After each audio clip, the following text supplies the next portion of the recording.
Orain Xabier Alonso, Osakidetzako Euskararen bigarren planaren balorazioa izan dugu. Arratsaldean. Ekarri dut kontatzeko Osakidetzaren Euskara planaren tarteko ebaluazioa ofizialak orain daukagu hitorik importantea. Hasteko konsiderazio gehi, Euskadin osasun sailak, osasun zerbitzuak ematen ditu, publikoak batez ere baina pribatuak ere. Pribatuak dira gutxi gora horako zazpia, zertatuen bidez ematen da.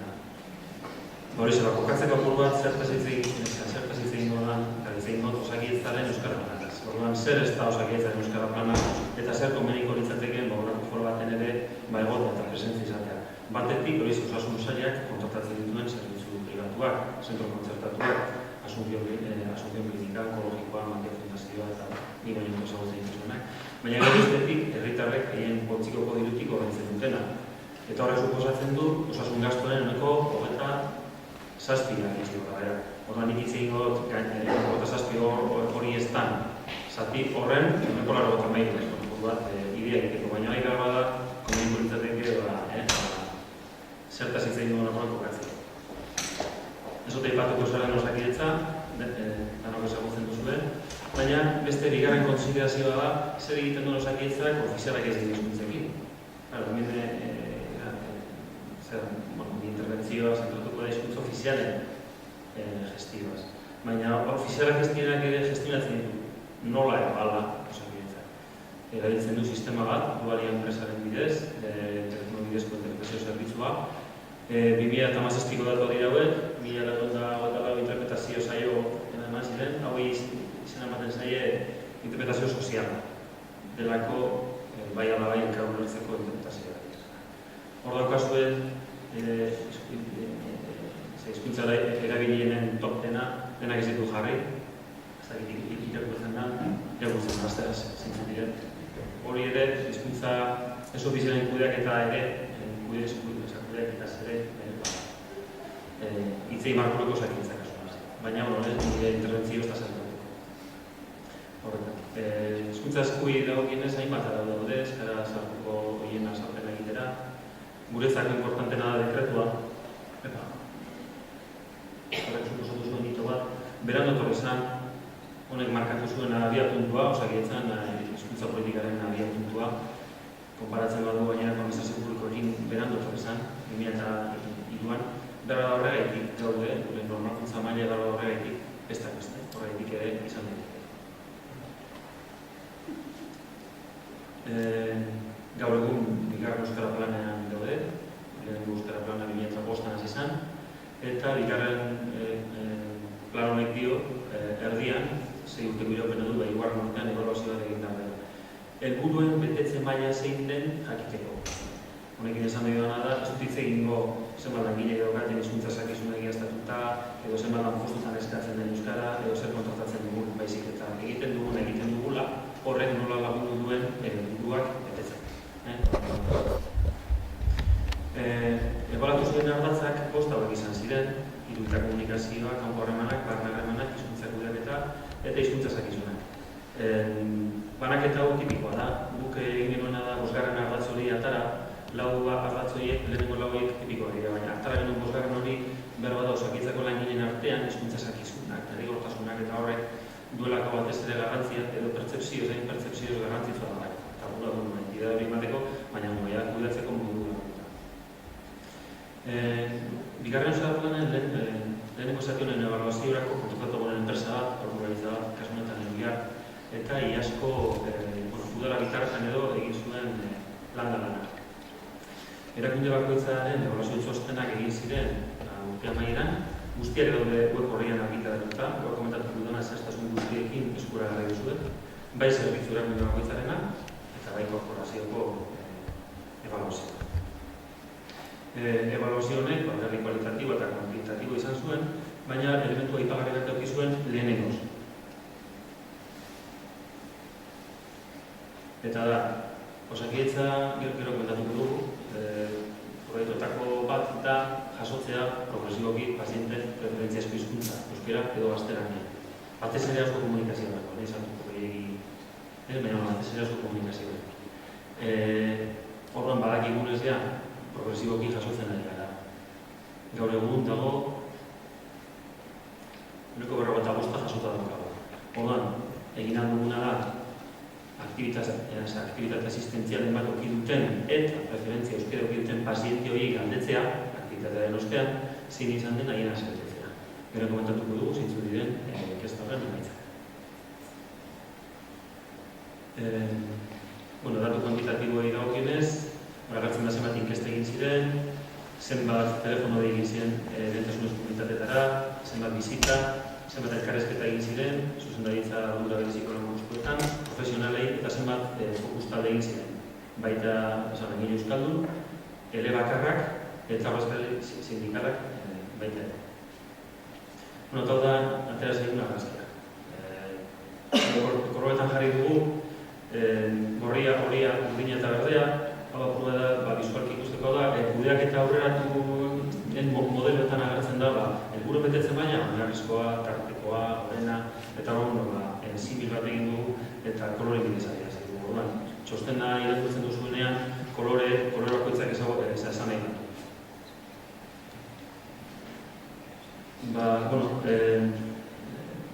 Maitza ikuspegi globala edo, erakunde askotan gehienetan guk jarritako helburuak, hirugarren urterako jarritako helburuak, bete dira, gutxineko langa hori bete dute, ez guztietan. Bik ez dutela inditu, hirugarren urterako bataz beste ezarritako langa. Eremos oso linguistikoak, hau da erakundeka lortutako emaitza. Eremos oso linguistikoak erabaki garri izan da, helburuen betetzen bainan, eta zonalde oso linguistiko euskaldunenetan dauden erakundeek eskuratu dituzte helburuen betetzen baina altuetan. Ez beti, evaluazioetan lehenengoz, zonalde oso linguistiko esain euskaldunetan egondan erakunde bat, Arabako erakunde sanitarioa, helburuen betetzen bainan lortu du baina aurreratua. Zonalde oso linguistikoen arabera, besteekin konparatuz beragoa lortu du. Eta erola gurlegu, hirugarren ardatza kanpo harremanena da, eta garrantzitsuena, pazientik egira esan edo. Hor ikusi dira gora berarik, alderik, alde handienak erakunde batetik bestera. Hogeta bat zebitzuren, erakundetatik zazpitan ez dute lortu gutxieneko maila, kanpo harremanetan. Eta barne harremanen arloa da gutxien garatu dugun esparrua. Barne harremanak dira, harreman horizontalak profesionalen artean, harreman vertikalak, etengabeko prestakuntza, euskalduntza ikastaroak, trakuntza ikastaroak. Barne harremanen esparruan soilik bederatzi erakundetan, 21 bederatzitan, eskuratu da gutxieneko maila, baina onargarria, gure betetzen baina onargarria. Eta azken kapituluan, hizkuntza zakizunen kapitulu hori da, soilik hizkuntza zakizunen hor, zertuta dago, zenbat lanpostutan eskatzen den euskera, lanpostuetan ze langile dagoen, zein da langile begionen portzentajea eta edukuzioa, ze kontratazio egiten den unitateetan, hor helburuen betetzen baina altua da. Zergaitik, behar bada lehenengo plangintzaldian ere, hori ze izan zalako blokerik, baliabide egin jarri izan blokera.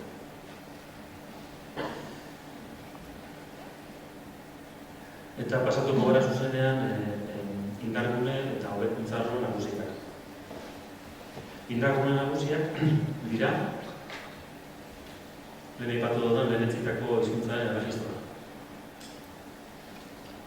Ikidak dela, inon ez da egin sistematikoki komunitateko populazio osoaren erregistroa jasotzeko proiektua. Hau kasi esan dugu reto bat ala.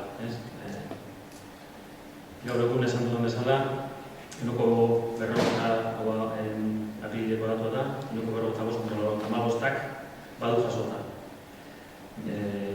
Pazienteak dira 2.200.000 eta jasota dukate euskara, 215.000 pasatxo eta 8.000 gaztelania. Hau da, enoko batak euskara du preferentzia asko hizkuntza. Eta hori datu interesgarria da, aukera baten dikulako gero, aukera ematen dik, ez dut esan nahi egiten dela sistematikoki, baina gero antolakuntza neurriak martxan jartzen profesional eduna jartzeko. Adibidez, gainera potentzioko kupoetan aldaketak egiteko paziente bat, aktivista aldatzeko, baldintzak aukera bat. Bigarrena da pazienten gogo betetzea. Zein da pazienten gogo betetzea? 6,4. Hau da, inkestaren amaieran, bai galdera ziren, inkestaren amaieran galdetzen zitzen dut, zein da zura betetzea Osakidetzak egiten duen euskararen erabilerarekiko edo presentzia eta erabilerako, eta 6,4. Hori da, herritarrek eman duten puntuazioa, dizueten edo duten puntuazioa. Baina gero sartzen badara galderetara, preferentziazko hizkuntza euskera duten eta inkesta egin aurretik aktibitate asistentzial bat oki dutenak, eta hospitalen estatuta direnak, edo pentzioan, edo osuntarako atentzio jaso dutenak. Ehuneko 55 dio, ahozko komunikazioa euskeraz izan dela bere lehen mailako atentzioko profesionalekin, familia mediko profesionalekin. Ehuneko 58 dio, dokumentazioa euskeraz edo elebitan emazioa. Ehuneko 57 esan du langileak ikusten dituela Osakidetzako zentroetan EArekin identifikatuta. Ehuneko 74 dio, megafonia bidezko mezuak telebitan euskaraz entzuten dituela, ehuneko 88 erantzun gailu automatikoetan, eta SMS-ak, itxorduak edo itxorduak goratzeko SMS-etan, ehuneko 28. Hori, eta gero, referentziazko hizkuntza erregistratzeko langile proaktibitatea. Hau da, referentziazko hizkuntza nork erregistratu dut. Langileak aukera emanda ala pazienteak eskatuta. Pazienteak esan digute, ehuneko 80 esan digu galdetu zaiola. Hor baloratzen da proaktibitatea. Gero, 0 betuetan, inkestetan, nahiko puntuazio txarra eskuratu dut egiten bak dira, preferentziazko hizkuntza euskera eduki, baina leheneako atentzioan familia mediko edo ez daukaten pazientei ia eraman zaien profesionala zabiltzeko. Ehuneko 21 soilik esan du bait. Arreta espezializatura deribatu denean pazientea lehenaiko atentziotik, soilik ehuneko 12ari eman zaio aukera espezialista elebidunarekin atentzio jasotzeko. Harrera unitateetan, baldintza profesional ere bakarrak hartu badu lehenengo instantzian, ia deribatu duten lankide elebidu batean. Soilik ehuneko 18 esan du egin dela. Eta gero, kontratatutako zerbitzuetan, ez egitean, ehuneko 70,8 dio, ez duela, ez idatziz euskararen presentzia ikusi. Barkatu da beste luzatzea, baina lehenengo egin denez horrako inkesta bat, etzatu interesgarria da. Gero gainerako puntutan ari dituko nahizan askarrago baten. Hirugarrena, irudi korporatiboaren elementu gehienetan betetzen dira hizkuntza dizkidea, hau errotura dira, formalak, publizitate kanpainak, web orriak, eta laugarrena, zerbitzu eta profesionala duen identifikazioa. Earena, komentatu gorbilariak euskaraldiaren zera, espiritu horrekin gure hau biziak dira gure ea daukatenak, apropaganismoan dira dugu, ezta. Hori ere, gainera zentro batzuten egin zein inkestak pazientei eta paziente euskalduneko oso ondo baloratzen dute. Lehenengo plangintzatik ona, lehenengoz nabaritu da aldaketa positiboa, zuzendaritza eta ardura bereziko lan postutan dauden kide batzuengan, etorri positibo bigaratu da. Eta batez ere harreratan dauden langileek lehentasun gorenen komunitateetan dauden langileek ezagutzen dituzte zeintzuk diren hizkuntzak erabiltzeko irizpideak. Gero komentatuko dugu ia aplikatzen dituzten abaren, ez hori bai. Gero euskara zerbitzua konsolidatu dira gaur egun emerentzi euskara teknikari, 3 itzultzaile eta 4 administrari daude Osakidetzan, euskara zerbitzuetan lanean, lehenengo plangintzatik ona gorakada da. Gero gure profesionalen elebidunen portzentaje ere hori indargune bat da. Urtetik urtera, azken 3 urteetan, 2,8 handitzen da urtero profesional elebidunen portzentaje. Gaur egun 40 da, gutxi gura, lanpostu strukturalea. Eta gero, lanpostu eventualetan 40 baina adin batetik bera, nire adinetik bera, 43 urtetik bera, 80 da elebiduna eta gainera titulo bidez ziurtatua eta Osakidetzako pertsona. Eta gero, garantzi txikiago joak, besteak entargune batzuk dira, Osakidetzak behartzen ditu kakotxartean zerbitzurek dute guztiak ikain ziurtak gira aurkestea, bikain ziurtagiria da Euskalit eta gobernuak elkarlanean daukaten euskararen presentzia, erabilera eta kudeaketa ebaluatzeko modelo bat, FQM antzekoa, eta 9 erakundek gainditu dute zilarra edo tarteko hori, eta beste batek oinarrizkoa. Baina gainera Osakitzak egiten ditu aitorpen jardunaldi batzuk, hori askotan esaten zen Osakitzak jente asko egiten du asko euskararen alde eta euskararen presentzia handitzen, baina ez da inoiz agitzen ere aitortzen. Korporazio egiten da, azken 2 urtetan egin da, proiektu horiek saritzeko erreferentzioa. Gero, kontratu programa ez dakitzak izun zer da, Osakitzak erakundeak finantzatzen dira osasun sailak ematen duen diruarekin, bariabile batzuen arabera, eta kalitatea izeneko ardatzean jasota daude 10 adierazle euskara planaren inguruan. Eta hor sartuta dago besteak beste pazienteen asebetetzea. Bueno, por cierto, pazienteen asebetetzea baina dutzen da, inkesta rutetan ezagutuko dituzue paziente inkesta rutoiek. Baina lagin askotan ez da esanguratsua, aukeraketa aleatorio da, orduan horiek euskara, referentzia izaten dutenek oso gutxi dira, orduan erantzunekin ez da esanguratsua. Eta amaitzeko, plangintzan honetan lehenengo, instituzio eta erakunde sozial batzuekin lankidetza sareak sortu dira, Euskarabiko Unibertsitatea,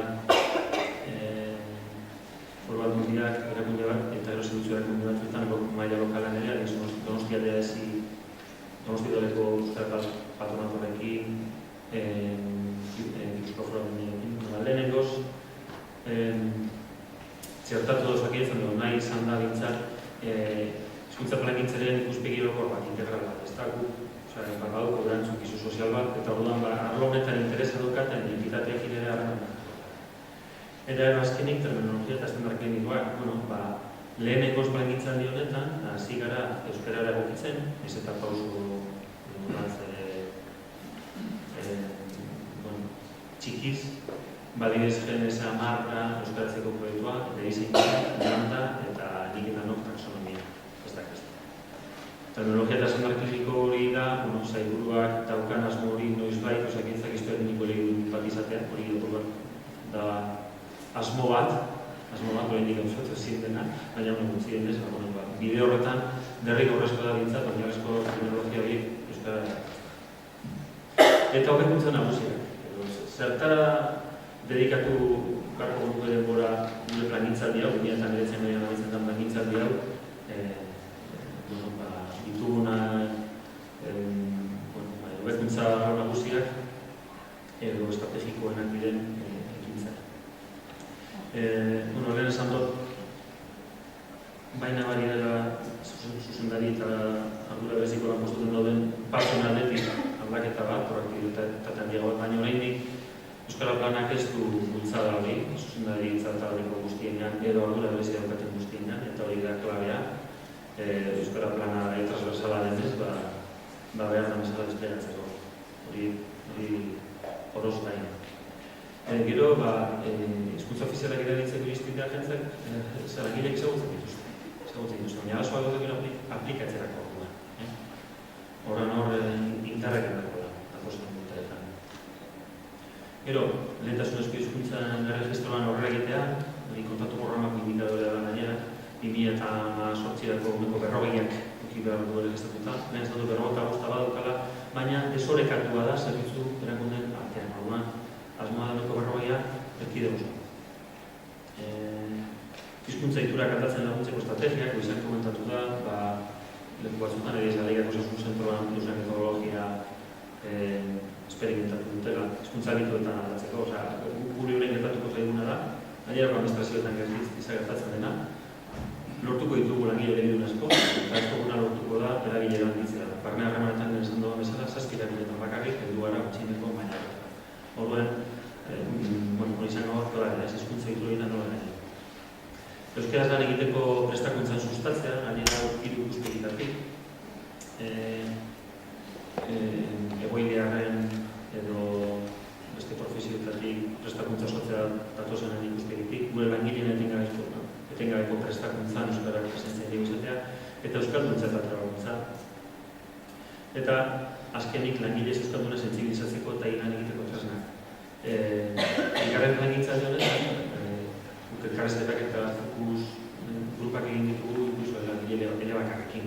Eta baina baritu dugu, hizkuntza politikaren kontrako iritziak gutxitu direla. Badaude, fokalizatuta zeutzorako batzuetan, eta dut askotan ez ditz egiten, baina langile batean badago hizkuntza politikaren kontrako iritzia. Orduan, orain arteko plangintzaldietan kanpoan utzi ditu, kolektibo hau ez dugu kontuan hartu, eta ezatu dugu behar bada, eremu simboliko honetara, euskararen legea sustatzeko ere asmo honetara erakartzeko segiten marko ditzeko.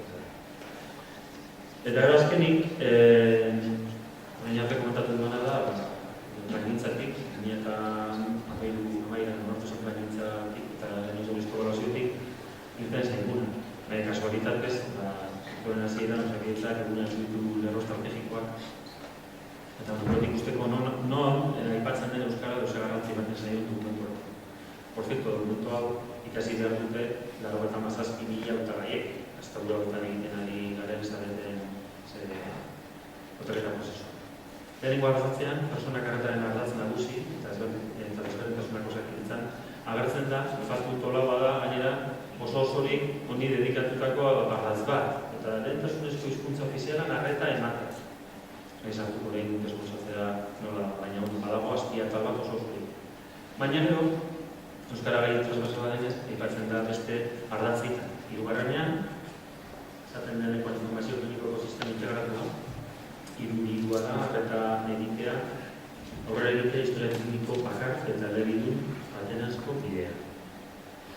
Eta 4.4an, profesionalen trebakuntzan ere aipatzen da, profesional elebidunen beharra, profesional elebidunen trebatzeko beharra. Eta hori da esateko nukana harinari, bakit oso kondensatu izan da, eta erbalgarriko biziegia, eman nahi izan dut,